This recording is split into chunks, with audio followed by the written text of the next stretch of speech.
ఈరోజు గౌరవ ముఖ్యమంత్రి గారు పెట్టినటువంటి బడ్జెట్ గురించి మాట్లాడదామని ఈ సమావేశం పెట్టాం. ఇందులో ముఖ్యంగా గుంటూరు జిల్లా వాసుల 50 సంవత్సరాల కళ గుంటూరు ఛానల్ ఏదైతే ఉందో ఇది 2019కి ముందు దాదాపు 200 కోట్ల రూపాయలతో ఆ రోజు చంద్రబాబు నాయుడు గారు ప్రొవిజన్ ఇచ్చినప్పుడు వచ్చిన వైసీపీ గవర్నమెంట్ దాన్ని పూర్తిగా పక్కన పడేసింది. మళ్ళీ ఇప్పుడు మేము వచ్చిన తర్వాత గత 8 నెలల్లో మళ్ళీ అంత రివైజ్డ్ కాస్ట్లన్నీ ఎస్టిమేట్ చేయించి డిపిఆర్లు చేయించి బోత్ కెనాల్ ఎక్స్టెన్షన్ మోడర్నైజేషన్ రెండింటికి విడివిడిగా చంద్రబాబు నాయుడు గారిని రామాంజనేయులు గారు, నరేంద్ర గారు, నేను ముఖ్యంగా ఎందుకంటే మా ఈ నియోజకవర్గాల్లో మోడర్నైజేషన్ నరేంద్ర గారి దానికి ఎక్స్టెన్షన్ ప్రత్తిపాడు, పర్చూరు, చిలకలూరిపేట ఈ నియోజకవర్గాలన్నింటిలో కూడా ఉపయోగపడేటువంటి పరిస్థితి కాబట్టి వారిని కోరటం జరిగింది. చాలా ఇబ్బందులు ఉన్నా కూడా ఈ రోజున 100 కోట్ల రూపాయలు ల్యాండ్ ఎక్విజిషన్కి ఇమీడియట్గా, అదేవిధంగా 300 కోట్ల రూపాయలు ఛానల్ ఎక్స్టెన్షన్కి బడ్జెట్లో ప్రొవిజన్ పెట్టారు. కాబట్టి ప్రాంతవాసులందరికీ కూడా ఇది ఒక మంచి రోజు. దీనివల్ల ప్రస్తుతం ఉన్నటువంటి 47 కిలోమీటర్ల ఛానల్ ఇంకొక 27 కిలోమీటర్ల విస్తరణ జరుగుతుంది. దీనివలన ఆయకట్టు 9,600 ఎకరాలు ఇప్పుడు ఉంటే అది 38,400 ఎకరాలు అడిషనల్గా ఆయకట్టు వచ్చేటువంటి పరిస్థితి. అందులో ప్రత్తిపాడు ఒక్కదానికి 27,000 ఎకరాలు ప్రయోజనం పొందుతుంది. ప్రత్తిపాడు గ్రామాల్లో ఉన్నటువంటి తాగునీటి సమస్యలు 39 గ్రామాలకి పూర్తిగా 1,30,000 మందికి ఇది పూర్తిగా ఉపయోగపడేటువంటి పరిస్థితి. ఇంకో 10 గ్రామాలు మిగిలిన నియోజకవర్గాలకు కూడా ఉపయోగపడుతుంది. వీటితో పాటు ఎందుకంటే ఇనిషియల్గా కెనాల్ నేరోగా ఉంది, టైల్ ఎండ్కి వాటర్ వెళ్ళాలంటే లిఫ్ట్ ఇరిగేషన్లు కావాలి. సో ఈ ఛానల్లో 4 టోటల్గా లిఫ్ట్లు కూడా పెడతా ఉన్నారు. ఒకటి మంగళగిరి దగ్గర, తర్వాత మధ్యలో ఇంకొక 3 లిఫ్ట్లు, టోటల్ 4 లిఫ్ట్లు కలిపి 441 ఎకరాల భూసేకరణ జరగబోతోంది ఇందులో. సో ఇది టోటల్గా ఈ గుంటూరు ఛానల్కి సంబంధించినటువంటి విషయం. దీనికి సహకరించినటువంటి మా ఎమ్మెల్యేలు నరేంద్ర గారికి, రామాంజనేయులు గారికి, దీన్ని తీసుకొని వర్క్ చేసినటువంటి ఇంజనీరింగ్ అధికారులకి, నిమ్మల రామానాయుడు గారికి, పయ్యావుల కేశవ్ గారికి, అందరికంటే ముఖ్యంగా శ్రీ నారా చంద్రబాబు నాయుడు గారికి అండ్ లోకేష్ గారికి ఇద్దరికి కూడా మనస్ఫూర్తిగా గుంటూరు ప్రాంత ప్రజల తరపున కృతజ్ఞతలు తెలుపుతా ఉన్నాను.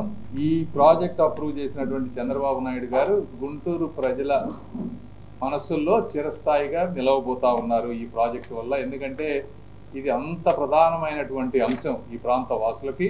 ప్రాజెక్టు అప్రూవ్ చేయించడమే కాదు, దీనికి అడిషనల్గా ఈ 400 కోట్లే కాకుండా మోడర్నైజేషన్ అనేది ఇంకో ప్రాజెక్టులో మేము పెట్టాం డిపిఆర్ చేసి, దానికి 600 కోట్లు అవసరం.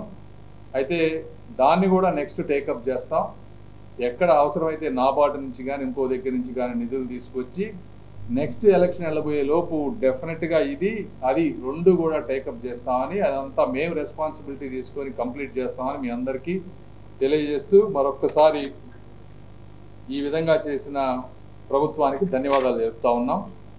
ఇది కాకుండా రెండోది, గుంటూరు, బాపట్ల, ప్రకాశం జిల్లాల్లో 3 లక్షల ఎకరాల్లో రబీ పంట వేస్తే వాటర్ సప్లై అనేది ఈ మధ్య తెలంగాణ ప్రభుత్వం నుంచి వచ్చిన ఒత్తిడి మేరకు కృష్ణా పశ్చిమ డెల్టాకు సంబంధించిన అధికారులు వాటర్ తగ్గించినప్పుడు రైతాంగం అంతా కూడా ఆందోళన చేశారు. వాళ్ళందరితో కూడా ఈ రోజున మాట్లాడి మేమందరం ఎమ్మెల్యేలు కానీ మేము మళ్ళీ 1200 క్యూసెక్కులు కృష్ణా డెల్టాకి వాటర్ ఇచ్చేటువంటి పరిస్థితి తీసుకొచ్చాం. మళ్ళీ దానికి నిమ్మల రామానాయుడు గారికి ఇంకొకసారి అభినందనలు తెలుపుతా ఉన్నాం.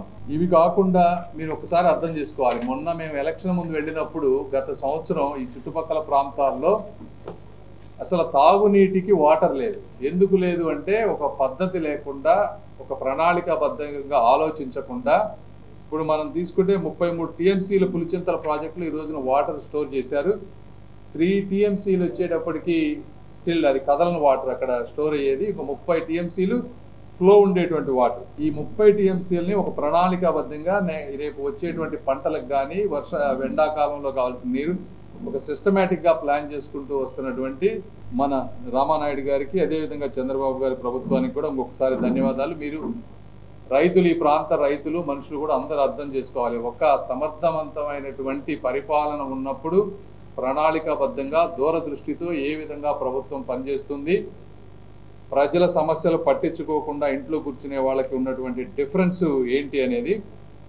ఇవి కాకుండా ఇంకొకటి, నేను కేంద్ర ప్రభుత్వంలో ఉన్నాను కాబట్టి rural land records, urban land records ఇవన్నిటిని డిజిటైజ్ చేయటం వల్ల మనకి మొన్న 400 కోట్ల రూపాయల ఇన్సెంటివ్ ఒకటి వచ్చింది.